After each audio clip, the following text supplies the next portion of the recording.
তুই আমাকে করবি কিনা বল। হ্যাঁ, তুমি হও আমার মামি, বুঝো।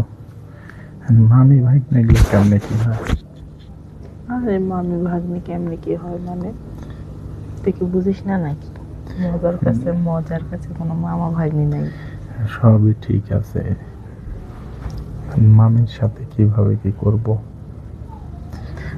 আমরা একদম বন্ধুর মতো না, আমরা তো ফ্রি মাইন্ড, সব কিছু করা যায়।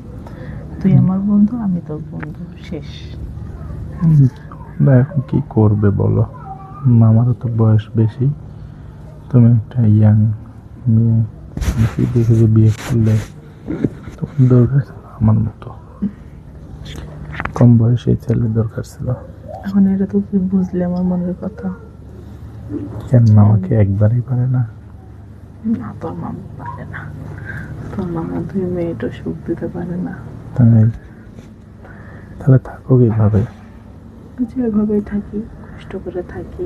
এখন আমার কথা, এই জন্য তো আমি তোকে বললাম, তুই আমাকে সুখ দেবে, আমি তোকে দিব।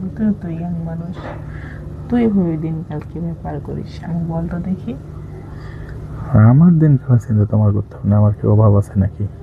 তাহলে তোরটা তো তুই ঠিকই পার করবি, মামির কষ্টটা তুই বুঝলি না, এই হলি তো আমার বন্ধু লোক। হুম,